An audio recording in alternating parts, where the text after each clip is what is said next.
But we wanted to do another cookbook. And so when I asked the publisher if he wanted to do it, his first question was, what kind of book? I gave him different topics. One was potentially a pineapple cookbook because that's our logo. Then we talked about the Hawaii Plantation Village. We do a lot of foods inspired by the plantation and immigrant past. That was another possibility.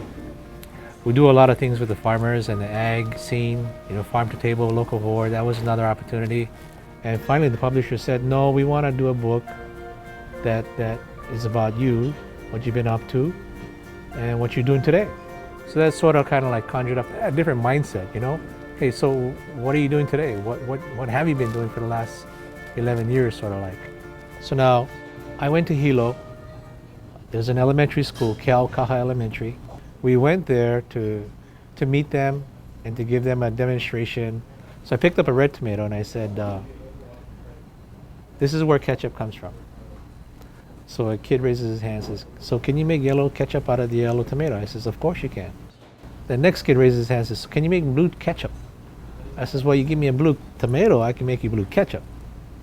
And the whole point is, if kids grow up thinking that ketchup is red, imagine the possibilities in regards to their creativity, their imagination, their idea of what's possible. If they grow up thinking that ketchup can be, it doesn't have to be red. You can have yellow ketchup, you can have green ketchup, you can have blue ketchup. I hope I never find the blue tomato. I hope no one ever makes a blue tomato, because you're always going to be in the pursuit of.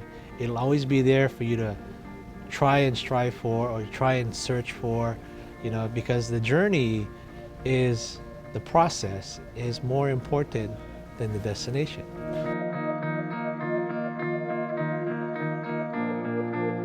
Not no can.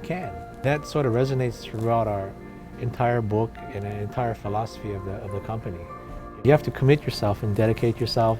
It's a little bit of sacrifice. You got to persevere, and you got to have that drive and desire to be the best you can be. I think as a community, we have to just support buying local. Imagine if every Christmas present you buy this year was local, the dollar stayed in Hawaii. We fuel our own economy. We got some restaurants, mom and pops closing in the neighborhood, and that's not a good thing. In the restaurant business, it's not an easy business.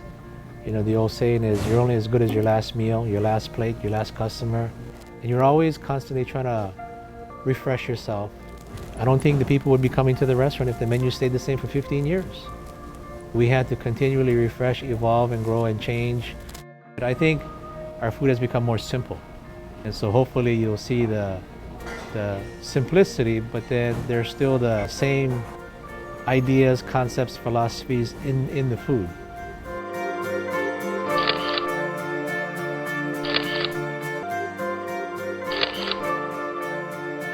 It kind of all goes hand in hand.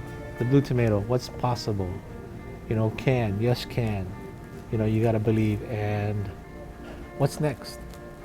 So after 15 years, it's about how do we dream and think about how we're going to get to 20 years.